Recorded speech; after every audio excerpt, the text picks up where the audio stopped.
우리 지지난주에 이제 에스라서 같이 이제 시작하면서 우리가 전체적인 개괄적인 이야기를 좀 나눴었는데요. 이스라엘 백성들은 남유다 백성들은 3차에 걸쳐서 바벨론으로 포로로 끌려가고 또 3차에 걸쳐서 다시 귀환을 해요. 근데 귀환을 할 때 제일 처음에 누가 데리고 오죠? 제일 처음에는 스룹바벨 데려와요. 스룹바벨 데려와서 뭐 해요? 성전을 건축해요. 그 다음에는 에스라가 2차 이제 데려와요. 그러니까 처음에는 한 4만 2천 명쯤 데려오고 그 다음엔 1,800명쯤 데려오죠. 그러니까 두 번째 에스라가 데려와서는 뭘 하죠? 신앙 개혁 운동을 일으켜요. 신앙 개혁 운동. 그 실제로 돌아온 사람들이 한 80년 전에 1차로 돌아왔던 사람들이 에스라의 신앙 개혁 운동을 통해서 막 뒤집어져요. 진짜 우리가 그동안 잘못했구나. 회개하는 증거가 뭐였어요? 이방에서 데려온 여자 또 가나안 여인들과 결혼했던 사람들이 다 내보내겠습니다 했던 거죠. 이거 어마어마한 일이에요. 결혼해 살고 있는데 자식도 낳았는데 다시 돌려보내겠습니다 하는 거니까 어마어마한 막 부흥이 일어난 거야. 굉장히 잔인한 것처럼 보이지만 이건 사람의 힘으로 할 수가 없어요. 물론 그 중에 반대하는 사람들이 있었다고 그랬어요. 뭐 굳이 뭐 그렇게까지 할 필요가 있냐 이런 사람들이 있었어요. 하지만 대다수의 많은 사람들이 에스라가 주도하는 신앙개혁운동에 동참해 주었어요. 힘을 얻었고 그래서 신앙개혁운동이 막 일어났어요. 또 부족한 것이 있죠.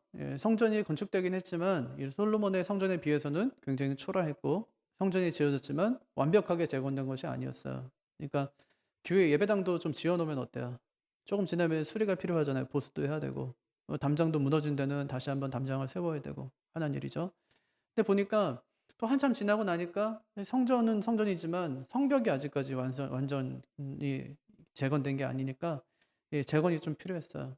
그래서 느헤미야가 이 하나님의 뜻을 깨닫게 되고 그래서 울면서 이제 하나님께 기도하게 되고 하나님께 돌아올 수 있는 길을 또 열어주시고 그래서 느헤미야가 또 3차 포로 귀환 돌아와요. 돌아와서 이제 52일 동안 한 손에는 연장으로 그렇죠? 그러면서 기도로 막 이렇게 하면서 창으로 그다음에 뭐 연장으로 하면서 막 기도하면서 이제 52일 동안 잘 지켜내요.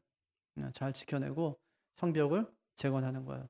이런 과정들이 있었어요. 이게 쉬운 일이 아니었어요. 굉장히 어려운 일이 이제 있었던 거죠. 어쨌든지 지금 상황은 뭐냐면 지금 상황은 이스라엘 백성들이 이제 포로로 끌려갔던 사람들이 이제는 돌아오는 거예요. 오늘 말씀 보니까 여기는 1차 포로 귀환 때 돌아온 사람들의 숫자예요. 에스라서하고 느헤미야서를 보면 아주 중요하게 생각하는 게 있어요. 돌아온 사람들의 숫자예요. 몇 명이 돌아왔냐? 이걸 굉장히 중요하게 생각하는 거예요. 왜 그럴까요? 아모스 9장 9절 한번 찾아보실래요? 아모스 9장 9절. 왜 그렇게 중요하게 생각할까? 돌아온 사람들이 누구길래 왜 그렇게 중요하게 생각하고 한 명 한 명 이름은 쓰지 않지만 이 사람의 가문 중에 몇 사람이 들어왔다. 이 사람을 따라서 몇 사람이 들어왔다. 왜 이렇게 이야기하는 것일까? 한번 읽어볼까요? 아모스 9장 9절 시작. 보라 내가 명령하여 이스라엘 족속을 만국 중에서 체질하기를 채로 체질함 같이 하려니와 그 한 알갱이도 땅에 떨어지지 아니하느니라. 예. 그러니까 지금 돌아온 사람들의 숫자를 굉장히 중요하게 생각하는데 그 사람들이 누구기 때문에 이렇게 강조할까? 누구라는 거예요? 남은 자. 선지의 서두를 읽다 보면은 가장 중요하게 생각하는 게 뭐냐면 남은 자예요. 남은 자 사상에 관한 거예요. 예. 남은 자. 만국 중에서 이스라엘 족속을 만국 중에서 체질하기를 그러니까 하나님의 채 위에다가 온 열방을 다 올려놨어요. 예. 그리고 하나님이 체질하기 시작하는 거예요. 또 이스라엘 백성들을 다 올려놨어요. 체질하기 시작하는 거예요. 체질 막 했어요. 뭐만 남아요? 알곡이 남아요. 쭉정이가 남아요.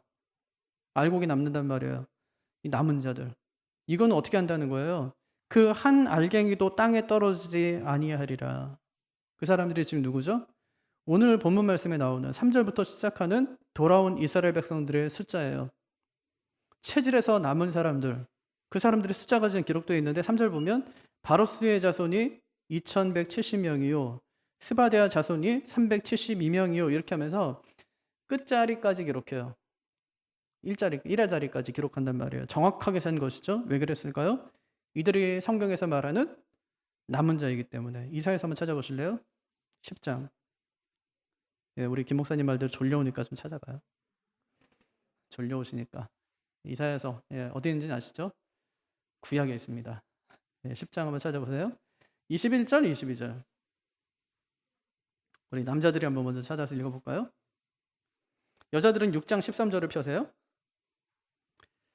먼저 10장부터 한번 읽어보겠습니다. 21절, 22절 시작. 남은 자 곧 야곱의 남은 자가 능하신 하나님께로 돌아올 것이라. 이스라엘이여 내 백성이 바다의 모래 같을지라도 남은 자만 돌아오리니 넘치는 공의로 파멸이 작정되었음이라. 그렇게 얘기하죠. 이사야는 북이스라엘 선지자입니까? 아니면은 남유다의 선지자입니까? 이사야가 66권 계속해서 하는 말이 뭐예요? 너희가 멸망할 거야, 그런 얘기를 하는데 누구한테 얘기하는 거죠? 북이스라엘이에요. 북이스라엘이 멸망한 다음에 150년 있다가 남유다가 멸망하거든요. 근데 북이스라엘이 멸망한 다음에 아스르에 의해서 멸망한 다음에 북이스라엘 10개 지파가 다시 고토로 돌아왔어요? 안 돌아왔어요? 안 돌아왔어요. 아스르에 멸망한 그 사람들은 고토로 다시 돌아오지 않았다. 예루살렘으로 돌아오지 않았어요.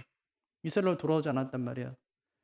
근데 지금 이사야가 무슨 얘기를 하고 있냐면 이스라엘이여 내 백성이 바다의 모래 같을지라도 누구만 돌아온대요? 남은 자만 돌아온대요. 예. 넘치는 공의로 파멸이 작정되었습니다. 너희 끝장났다. 그런 얘기예요. 끝장났지만 다 끝장난 건 아니다. 하나님께서 남겨놨대요. 자, 뭘 남겨놨는지 볼까요? 6장 13절. 우리 여성분들이 한번 읽어보겠습니다. 시작. 그 중에 10분의 1이 아직 남아있을지라도 이것이 황폐하게 될 것이나 밤나무와 상수리나무가 배임을 당하여도 그 그루터기는 남아있는 것 같이 거룩한 씨가 이 땅에 못 남아있대요 지금? 네, 그루터기가 남는 거예요. 그루터기가. 그러니까 밤나무와 상수리나무가 배임을 당하여도 그 그루터기는 남아있는 것처럼 거룩한 씨가 이 땅에 그루터기니 뒤에 생략단 말이 뭐예요? 남아있을 것이다. 그렇게 얘기한 거예요. 남아있는데요. 예, 남유다는 3차에 걸쳐서 바벨론 포로로 끌려갑니다. 그럼 곱게 끌려갔을까요? 아니면 엄청난 일을 당하고 끌려갔을까요? 엄청난 일이에요. 예레미야가 뭐라고 하냐면 남유다 백성들에게 항복해라. 항복해라. 계속 하는 말이 울면서 계속 항복하라는 거예요. 예. 멍에를 짊어지고 와서 항복하래요. 나무 멍에 지고 와서 항복해라. 너희 항복하지 않으면 이 나무 멍에가 아니라 쇠멍에를 매게 될 것이다. 이러면서 막 항복하래요. 사람들이 저희 첩자라고 그랬어요. 저 바벨론에서 온 저 첩자, 간첩이라고 그랬어요. 저 죽일 놈. 감옥에도 가두고 구덩이에도 던지고 죽이려고 여러 번 시도를 했었어요. 그런데 예레미야는 눈물면서 계속 얘기해요. 항복해라. 항복하면 잘 살 수 있다. 잡혀가라, 포로로 가라. 바벨론 땅으로 가라. 그러면 우리는 유지할 수 있다. 하지만 항복하지 않으면 여기 완전히 쑥대밭 될 거다. 항복해요? 안 해요? 안 해요. 예. 거짓 선지자가 드러나서 뭐라고 하냐면 걱정하지 마. 뭐 70년 웃기고 앉아있네. 기껏해야 뭐 포로 갔다 와도 2년이면 된다. 이런 식이에요. 크게 고통당하지 않는다. 근데 그 얘기를 또 듣는 거예요. 근데 실제로 보니까 완전히 쑥대밭을 만들어 놓습니다. 유다의 마지막 왕이 시드기야예요. 여리고로 도망가려고 그랬어요. 그러다가 잡혔죠? 두 눈을 뽑히는 거예요. 두 눈을 뽑히기 전에 그가 마지막으로 본 게 뭐냐면 느부갓네살이 자기 두 아들 있잖아요. 시드기야의 두 아들을 데려와요. 시드기야가 보는 앞에서 두 아들을 죽입니다. 목을 자르는 거예요. 그걸 이 땅에 있으면서 시드기야가 맨 마지막으로 그 장면을 보고 눈이 뽑혀요. 이 땅에 살면서 가장 마지막으로 본 그 장면이 자기 두 아들이 목이 잘려 죽는, 무릎 꿇고 앉아서 자기가 보는 앞에서 무릎 꿇고 앉아서 목이 잘리는 장면을 마지막으로 보는 거예요. 어땠을까요? 살고 싶었을까요? 그렇게 32년을 살아요. 바벨론에 끌려가서 죽이지도 않아요. 끌고 다녀요 계속. 바벨론 백성들이 보는데 계속 끌고 다녀요. 이놈 봐라. 눈 뺀 놈 이놈 봐라. 우리한테 까불다가 된 놈이고 우리가 전쟁에서 이긴 그 증거다. 굉장히 비참한 삶을 살고 엄청 어려운 삶을 사는 거예요. 예레미야 그걸 봅니다. 그리고 하나님께 찬양해요. 주의 인자는 끝이 없고 주의 자비는 무궁하며 아침마다 새롭고 또 새로우니 주의 성실이 크시도소이다. 어마어마한 일을 겪은 거예요. 그뿐 아니에요. 엄마가 죽었어요. 그때 뭐 다 죽었으니까, 전쟁이니까. 지금 우크라이나 보십시오, 여러분. 얼마나 끔찍한 상황이 지금 벌어지고 있는 거예요. 엄마가 죽었어요. 근데 아이는 살아야 되니까 그 죽은 엄마의 젖을 묻는 거예요. 근데 엄마의 젖은 피가 나와. 엄마의 젖에 피가 나오는 그 젖이라도 물고 살아보겠다는 그 아이를 보고 부른 노래가 예레미야 애가예요. 끔찍한 거예요. 그러니까 우리는 멸망당했다고 하고 포로로 끌려갔다고 하니까 아주 뭐 그냥 쉽게 생각할 수 있지만 아니요. 엄청난 일을 겪은 거예요. 저 어마어마한 일, 정말 상상할 수 없는 일을 그들이 겪게 된 것이죠. 그렇게 바벨론을 끌려간 시드기야는 그야말로 전시품이었고 죽는 날까지 바벨론의 나라에서 벗어나지 못하고 그냥 바벨론 감옥에서 그가 죽고 맙니다. 이것이 이사야서 아까 읽었던 6장에 나오는 밤나무와 상수리나무가 배임을 당하는 거예요. 남주다는 마치 벌목을 당한 상태처럼 초토화되고 말았습니다. 그런데 그렇게 나무는 잘렸지만 뭐는 남아요? 그루터기. 그루터기는 남는단 말이에요. 하나님께서는 그곳에 그루터기를 남겨놓고 거기서 싹이 나게 하고 잎이 나게 하면서 소망을 갖게 하시는 거예요. 그래서 그것을 에스라가 알아요. 깨달아요. 그리고 9장에 이렇게 감사기도해요. 9장 13절. 보세요. 우리 하나님이 우리의 죄악보다 형벌을 가볍게 하시고 이만큼 백성을 남겨주셨사오니. 다 죽어도 마땅해요. 다 죽어야 돼요. 그런데 하나님께서 어떻게 했대요? 우리의 죄악보다 형벌을 가볍게 하시고 이만큼 백성들을 남겨주셨사오니 오히려 감격하는 거예요. 감격해요. 이렇게 돌아온 자들이 제2의 건국을 이룰 사람들입니다. 그러니까 어떻게 그 명단을 하나하나 다 기록하지 않을 수 있겠냐고요. 다 하나하나 기록해 놓는 거, 한 명 한 명 숫자를 세면서 그들은 감사하고 또 감사할 수밖에 없었던 것입니다. 이건 누가 이렇게 하게 한 것이죠? 시편 87편 찾아보실래요? 5절과 6절.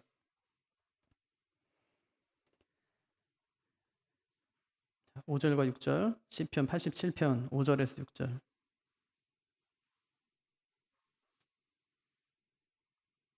같이 읽을까요?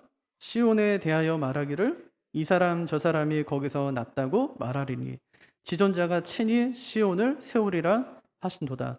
여호와께서 민족들을 등록하실 때에는 그 수를 세시며 이 사람이 거기서 났다 하시리로다. 그렇게 얘기하죠. 자, 시온에 대하여 말하기를 이 사람 저 사람이 거기서 났다 말하리니 누가 세운대요?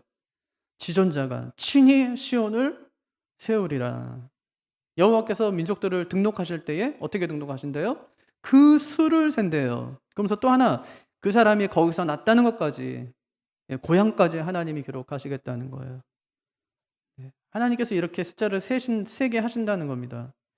그럼 이렇게 돌아온 사람들이 와서 뭐 했을까요? 성전 짓고 집 짓고 성벽을 건축하는 겁니다. 근데 실상은 그것을 누가 세운다고 하는 거예요? 다시 10편 보세요. 누가요? 지존자가 친히 시온을 세우리라 하는도다. 누가 세운대요? 하나님께 세우신다는 거예요. 그러니까 시온을 세우는 일, 교회를 세우는 일, 더 나아가 하나님의 나라를 세우는 일은 누가 하신다는 거죠? 하나님이 하신다는 말이에요. 하나님이 하신다. 근데 우리가 흔히 잘못하는 것이 있어요. 특히 이제 목회자들이 잘못하는 거. 내가 가기 전에 그 교회가 몇 명이었는데 내가 가고 나서 그 교회가 몇 명 됐어. 이렇게 하는 얘기죠. 내가 가기 전에 그 교회가 진짜 형편없는 교회였었는데 내가 가서 그 교회 부흥시켰잖아. 예. 실제로 뭐 잘하니까 또 그럴 수도 있어요. 하지만 누가 하셨냐면 지존자가 친히 하셨다 이제 그렇게 이야기하는 것이죠. 근데 그것을 인정하지 않고 만약에 진심으로 자기가 그렇게 한다면 그거는 사기치는 거죠. 내가 한 게 아닌데. 내가 한 게 아닌데 하나님이 하신 건데. 아니 설령 누가 아니 목사님이 잘하시니까 교회가 부흥되네요 라고 이야기해도 그건 제가 한 거 아닙니다. 그렇게 얘기하죠. 그건 하나님이 하신 거죠. 우리가 하는 거 아닙니다. 하나님이 하시는 거지.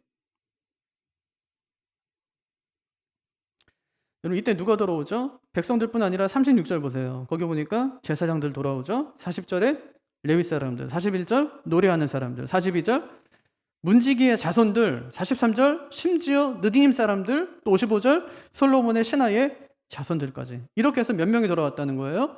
42,360명. 정확하게 42,360명의 숫자를 헤아리고 있어요. 이 사람들이 1차 포로 귀환한 사람들의 명단이고 숫자입니다. 여러분 하나님께서 우리의 숫자도 다 세우고 계신다는 것을 기억하세요.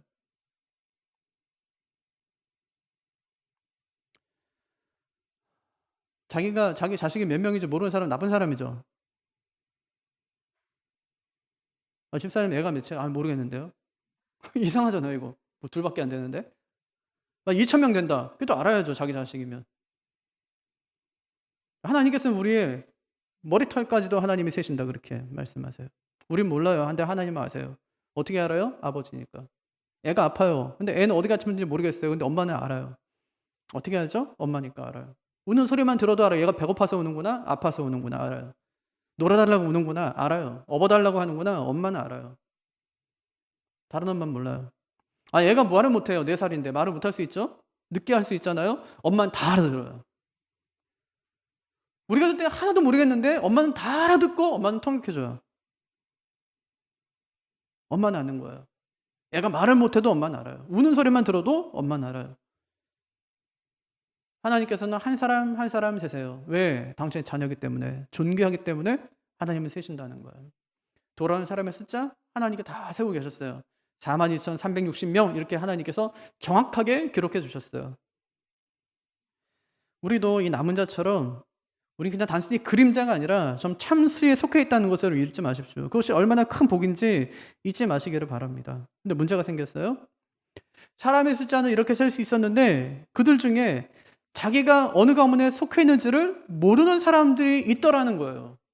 근데 이스라엘은 이게 굉장히 심각하거든요. 왜 생각하냐면 제사장 지파, 이 사람들이 하나님의 나라를 또 제사를 하나님의 성전을 지키고 그 안에서 하나님께 예배를 주관하는 사람들이어야 되기 때문에 레위 지파, 제사장 지파 사람들이 자신들의 가문을 모른다, 내가 어느 가문에 속해 있다는 것을 모른다는 것은 엄청난 불경죄예요. 그럼 예배가 시작될 수 없는 거예요. 그게 하나의 직분이거든요. 하나님께서 그 집안에 큰 직분을 맡기셨는데 그 직분을 잃어버린다는 것은 어마어마하게 이거는 이제 큰일이 되는 거예요. 그런데 42,360명의 숫자는 헤아렸는데 그런데 그들 중에 자기가 어느 가문에 속해 있는지를 모르는 사람들이 있었더라는 말입니다. 이게 아주 큰 문제였었어요. 59절 보세요. 델멜라와 델하르사와 그룹과 앗단과 인멜에서 놀라운 자가 있으나 그들의 조상의 가문과 선조가 이스라엘에 속하였는지 밝힐 수 없었더라. 네. 이거는 족보 잃어버렸다는 말이거든요. 근데 족보 잃어버린 건 이런 일반 백성만이 아니에요. 61절 보세요. 제사장 중에는 그렇게 이야기하죠. 제사장 중에도 족보를 잃어버린 사람들이 있었다는 말입니다. 그래서 하바야 자손과 하코스 자손과 바르실레 자손의 족보를 찾아보았어요. 그랬더니 62절. 그들의 족보를 뒤져봤지만 그들의 조상이 확인되지 않았다. 그렇게 얘기해요. 확인되지 않았다. 그래서 내린 결정이 뭐죠? 그들을 부정하게 여겨 제사장 직분을 행하지 못하게 하는 것입니다. 여러분 왜 이런 일이 벌어질까요? 왜 족보를 잃어버리죠? 첫째, 하나님의 언약을 믿지 않고 산 거예요. 분명히 말했어요. 바벨론 포로 70년 지나면 반드시 돌아온다. 하나님께서 말씀하셨으면 어떻게 해야 돼요? 믿어야죠. 내가 제사장 가문이면은 생각해야죠. 또 내가 자식을 낳았어요. 그럼 자식한테 뭐라고 가르쳐요? 우리는 제사장 가문이다. 하나님께 70년 뒤에 돌아간다고 했는데 지금 35년 남았다. 아마 너가 살아있을 때 분명히 돌아가게 될 거다. 그럼 돌아가서 너는 뭐 해야 되냐? 제사장의 직무를 감당해야 된다. 근데 네 나이 35이니까 제사장의 직무를 성전에서 감당해야 된다고 가르쳤어야 되는 거예요. 50세까지는 그 일을 감당해야 되니까. 근데 그거 하지 않았다는 거예요. 하나님의 언약을 붙들고 그들이 마치 그 포로지에서 평생을 살 것처럼 하나님의 말씀을 그들 마음 가운데 담아두지 않았다는 거예요. 말씀 잊고 산 것이죠. 두 번째, 자신의 정체성을 망각한 것입니다. 아니 그들의 신분이 제사장이라니까요. 포로의 신분이 아니에요. 제사장이었습니다. 그걸 잊고 포로로 노예로 그 기한을 다 보낸 것이죠. 그 결과가 너무 비참해요. 그들이 자신의 신분을 잊자 하나님께서도 더 이상 그들에게 자신의 직분을 맡기지 않으세요. 더 이상 맡기지 않으세요. 직분을 빼앗으세요. 하나님께서. 너희는 실격 이렇게 말씀하세요. 너희는 그 일을 감당할 자격이 없다 이렇게 말씀하는 거예요. 누구 책임일까요? 부모 책임이죠. 가르치지 않은 거예요. 신앙의 전수, 이것이 이루어지지 않은 거예요. 가정 가운데. 큰 실수라는 말이죠. 그러면 1차 기환 누가 주도합니까? 1차 기환 스룹바벨. 제사장은요? 대제사장 여호수아. 이 여호수아는 모세의 후계자입니까? 아닙니까? 이건 아니에요. 동명이인. 동명이인. 벌써 그 사람은 줄 거 없어요. 이 두 사람이 에스라뿐 아니라 학개서에도 스가랴서에도 니에미야서에도 주도적인 인물들로 등장해요. 이 스룹바벨하고 대제사장 여호수아가. 스룹바벨에 대해 성경이 이렇게 말합니다. 여러분 마태복음 한번 찾아보실래요? 12절. 1장 12절. 족보죠. 족보. 1장 12절. 자, 쭉 한번 볼게요. 눈으로 한번 따라와 보세요. 바벨론으로 사로잡혀 갈 때에 요시야는 여고냐와 그의 형제들을 낳으니라. 바벨론으로 사로잡혀 간 후에 여고냐는 스알디엘을 낳고, 스알디엘은 누굴 낳아요? 스룹바벨을 낳고, 스룹바벨은 그 다음에 쭉 한번 가보세요. 16절의 마지막에 뭐라고 해요? 그리스도라 칭하는 예수가 나시니라. 자, 보세요. 스룹바벨을 낳았어요. 누가? 스알디엘이. 스알디엘은 누가 낳았어요? 여고냐가 나와요. 여고냐가 누구죠? 8살에 왕위에 올라요. 딱 3개월 왕위에 있은 다음에 바로 포로로 끌려가요. 그 사람이 누굴까요? 여고냐는 여호야긴이에요. 여호야긴은 누군데요? 왕이요. 여호야긴의 손자가 누군 거예요? 스룹바벨이요. 그럼 스룹바벨은 누구죠? 왕족. 왕족이 지금 유지되고 있다는 거예요. 70년 바벨론 포로 생활을 끝냈는데 여전히 이스라엘 왕이 거기에 존재하더라는 거예요. 그러면서 그 왕이 어떻게 하는 거예요? 하나님께 칭심 대신 돌아가라 이렇게 말할 때 5만 명 끌고 돌아와요. 엄청난 일이거든요. 이건 하나님께 다윗에게 약속하신 거였어요. 네 왕위를 내가 다른 이에게 주지 않겠다는 하나님의 약속이에요. 아무리 세상이 흔들고 어떤 엄청난 일이 벌어져도 이스라엘 왕은 네 후손이 계속해서 이스라엘 왕이 될 것이라는 하나님의 언약이 성취되는 장면이 바로 이 장면이에요.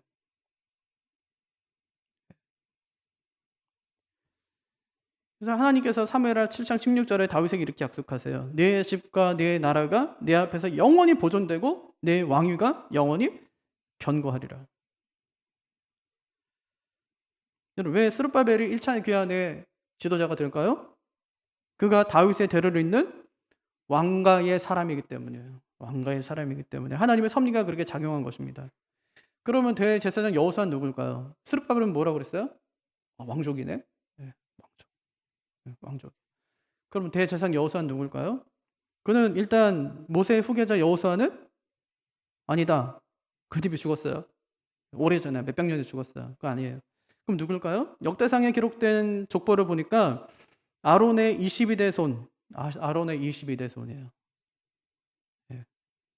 그런데 에스라 3장 2절을 보니까 거기 보세요. 거기 보니까 요사닥의 아들 예수아와 그의 형제 제사장들과 그렇게 얘기하죠.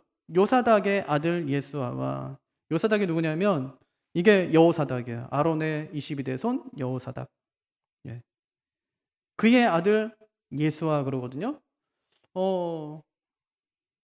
여호수아, 호세아, 예수 같은 이름이에요. 여호수아, 호세아, 예수 이건 같은 이름, 같은 뜻이에요. 그 뜻. 그러니까 예수아는 누구예요? 여호수아하고 똑같은 이름이란 말이에요. 조금 더 추적해 보면 역대상 6장 15절 보면 여호와께서 느부갓네살의 손으로 유다와 예루살렘 백성을 옮기실 때 여호사닥도 같이 갔대요. 같이 갔대요. 그게 여호사닥이 바벨론에 가서 누굴 낳은 거예요? 포로 끌려갈 때 있잖아요. 포로로 끌려갈 때 여호사닥이 같이 끌려간 거예요. 근데 거기서 누굴 낳은 거예요 지금? 여기 보니까 여호사를 낳은 거예요. 근데 이 여호사닥이 누구냔 말이에요. 대제사장 여호사닥. 근데 그가 대제사장에 끌려가가지고 그냥 아무 할 일 없이 그냥 거기서 노동이나 하고 한 것이 아니라 거기서 자손을 출산해요. 그 사람이 여호사였어요. 왕은 세습직인가요? 예, 맞아요. 대제사장은요? 제사장은 세습직인가요? 예, 대제사장도 세습직인 거예요. 그러니까 하나님께 70년 기간 동안에 왕만 보존하신 것이 아니라 대제사장도 하나님께서 보존하셨다는 말이죠. 그러니까 하나님이 놀지 않았다는 얘기예요. 70년 동안 그들을 거기서 하나님께서 어마어마한 훈련을 시키시는 거예요. 교육 70년. 교육시키시는 거예요. 예. 회당이라는 제도를 통해서 거기서 이제 다시 하나님께서 교육시키세요, 그들을. 안식 70년. 그들이 쉬질 않으니까 하나님께서 억지로 그 나라를 쉬게 하세요. 안식년을 회복하시는 거죠. 휴년을 회복하세요, 거기서. 그러면서 하나님께서 거기서 왕족도 유지하시고 또 제사장직도 하나님께 유지하시면서 돌아올 때에 그들이 함께 돌아오는 거예요. 엄청난 일이죠.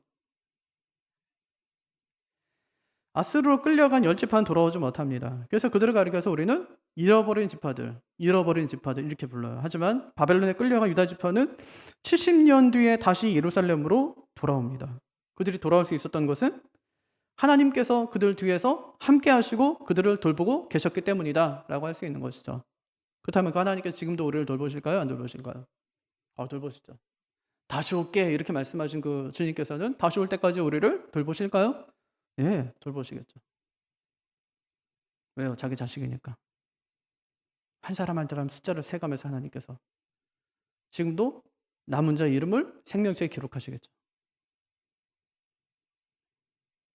천국 그냥 저냥 가는 게 아니에요. 분명 명단이 있습니다. 그 명단에 있는 자만 갈 수 있어요. 그 명단에 속한 자가 누구냐면 믿는 자예요. 끝까지 하나님의 언약을 붙들고 살아가는 자예요. 아무리 내가 제사장 가문에서 태어났다 할지라도 그 명단을 내가 소홀히 여기고 하나님 언약을 붙들지 않고 살아가니까 직분을 빼앗아 버리죠. 그 일을 못하게 만들어요. 자격 상실이죠.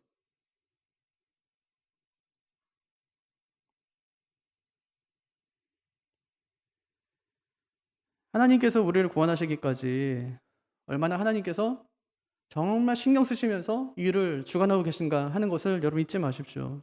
지금도 하나님의 역사는 계속되고 있어요. 이 역사의 주관자는 하나님이십니다. 약속을 이루시는 분도 역시 하나님이세요. 그 하나님 붙들고 내가 천국 백성 되었다는 것이 언젠가 하나님의 영원한 그 성전이 있는 곳에 내가 가는 그날까지 하나님께는 여전히 나를 붙드시면서 이 세상 가운데서 나를 인도하시고 언젠가 예수 그리스도께 다시 오셔가지고 스룹바벨처럼 다시 오셔가지고 우리를 하나님 나라를 인도하시는 그날이 있을 거예요. 그날까지 그 언약 붙들고 믿음으로 살아가는 우리가 되기를 주님의 이름으로 축복합니다.